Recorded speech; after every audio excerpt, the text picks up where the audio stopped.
وزیر اعظم شہباز شریف کا کہنا ہے کہ گزشتہ سال سے وفاقی حکومت نے کم نرخوں پر اشیاء خورونوش کی فراہمی کے لیے شفاف نظام ترتیب دیا۔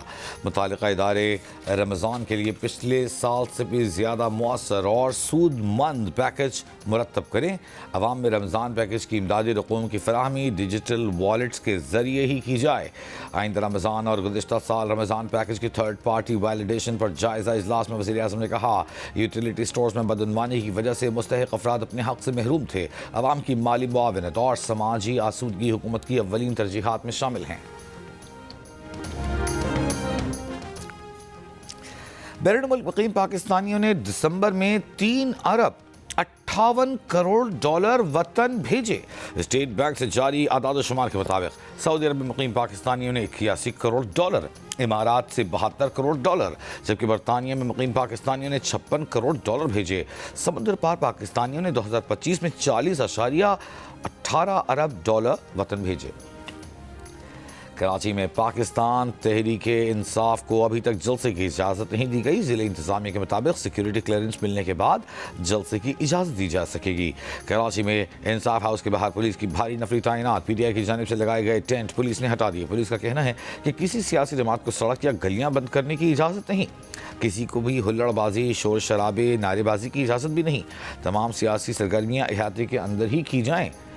کراچی ایئرپورٹ پر سہیل آفریدی کے استقبال کے لیے آنے والے 2 افراد میں جھگڑا، تھپڑوں مکوں کا استعمال، لوگوں نے بیچ بچاؤ کرایا۔ ایئرپورٹ سیکیورٹی فورس نے دونوں افراد کو حراست میں لے لیا۔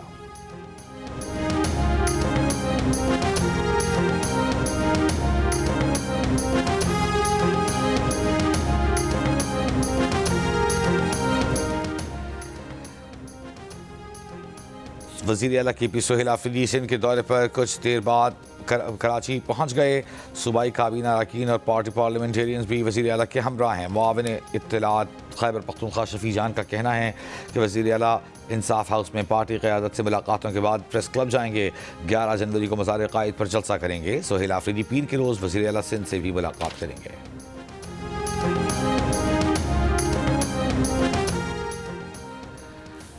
وزیر اعلیٰ کے پی سہیل آفریدی جہاں بھی جانا چاہیں انہیں فول پروف سیکیورٹی اور مکمل پروٹوکول فراہم کیا جائے گا۔ اگر پی ٹی آئی کسی گراؤنڈ میں پروگرام کرنا چاہتی ہے تو انہیں گراؤنڈ بھی فراہم کیا جائے گا، تاہم ایسی کوئی کوشش نہ کی جائے جس سے عوام کو تکلیف پہنچے۔ سینئر صوبائی وزیر شرجیل مومن کی جیو پاکستان میں گفتگو، کہا قانون کو ہاتھ میں لینے کی اجازت نہیں دی جائے گی، البتہ قانون کے دائرے میں رہتے ہوئے جو بھی سیاسی یا عوامی سرگرمی کرنا ہو اس کے لیے سہولت دینے کو تیار ہیں۔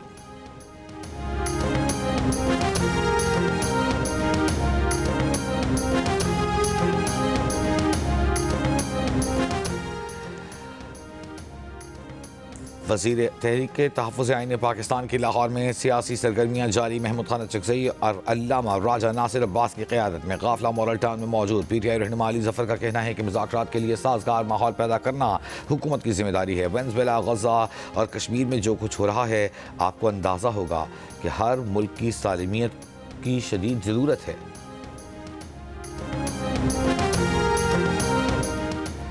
پاکستان، سعودی عرب، ترکی سمیت 22 اسلامی ملکوں کی اسرائیلی عہدیداران کے صومالی لینڈ کے غیر قانونی دورے کی مذمت۔ صومالیہ میں اعلان کردہ متنازع صومالی لینڈ کو تسلیم کرنے کا اسرائیل کا فیصلہ ناقابل قبول قرار دے دیا۔ 22 اسلامی ملکوں کے وزرائے خارجہ اور OIC کے مشترکہ بیان میں کہا گیا ہے، 6 جنوری 2026 کو اسرائیلی عہدیدار کا دورہ صومالیہ کی خود مختاری اور علاقائی سالمیت کی صریح خلاف ورزی ہے۔ علیحدگی پسند ایجنڈوں کی حوصلہ افزائی خطے میں عدم استحکام بڑھا سکتی ہے۔ اسلامی ممالک نے صومالیہ کی خود مختاری، وحدت اور علاقائی سالمیت کی مکمل حمایت کا اعادہ کیا۔ کہا، بین الاقوامی قوانین کا احترام، خود مختاری، ریاستوں کے داخلی معاملات میں عدم مداخلت اور سفارتی اصولوں کی پاسداری علاقائی و عالمی استحکام کے لیے ناگزیر ہے۔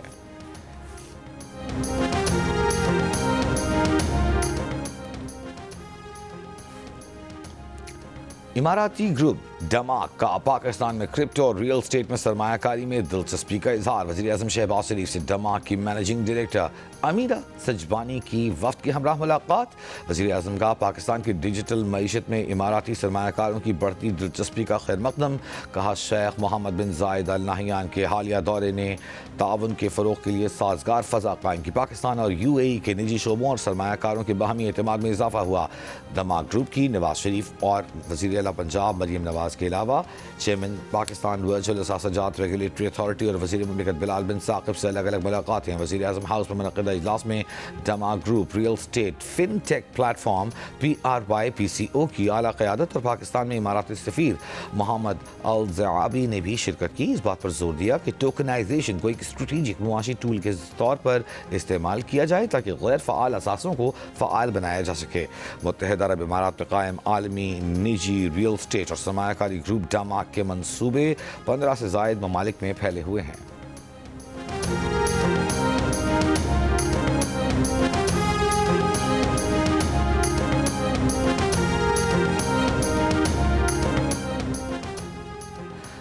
وفاقی وزیر مصدق ملک سے سعودی سفیر نواف بن سعید المالکی کی ملاقات.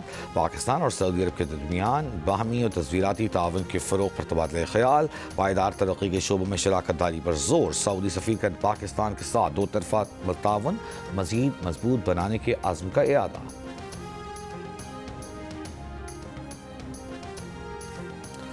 بارانی زرعی یونیورسٹی راولپنڈی کی طالبہ کے ساتھ مبینہ زیادتی. متاثرہ طالبہ نے کلاس فیلو کے خلاف تھانہ شمس کالونی میں مقدمہ درج کرا دیا. مقدمے میں کہا گیا ہے کہ فیضان نے شادی کا جھانسا دے کر متعدد بار زیادتی کا نشانہ بنایا. ملزم نے قابل اعتراض تصاویر اور ویڈیوز بنا کر بلیک میل کیا.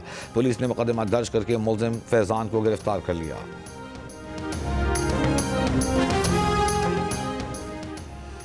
وینزویلا کی اپوزیشن رہنما اور نوبیل انعام یافتہ ماریا کورینا کی اگلے ہفتے واشنگٹن میں امریکی صدر سے ملاقات کا امکان. امریکی ٹی وی کو انٹرویو کے دوران ٹرمپ سے ایک سوال کیا گیا کیا وہ وینزویلا پر امریکی فضائی حملوں اور صدر نیکولس کی گرفتاری کے بعد ماریا سے ملاقات کا ارادہ رکھتے ہیں. صدر ٹرمپ نے کہا کہ ان کی معلومات کے مطابق مورینا اگلے ہفتے کسی وقت آ رہی ہیں اور وہ ان سے ملاقات کے منتظر ہیں.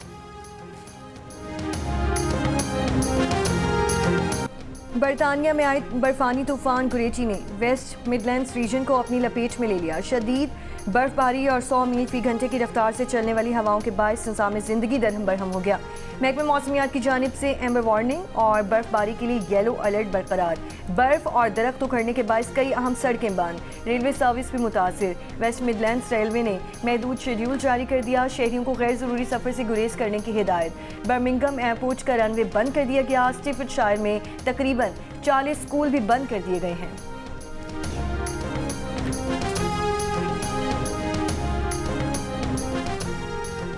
اور پاکستان اور سری لنکا کے درمیان دوسرا T20 انٹرنیشنل آج دمبولا میں کھیلا جائے گا.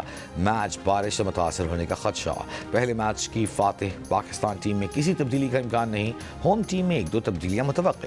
3 میچز کی سیریز میں پاکستان کو 1-0 کی برتری حاصل.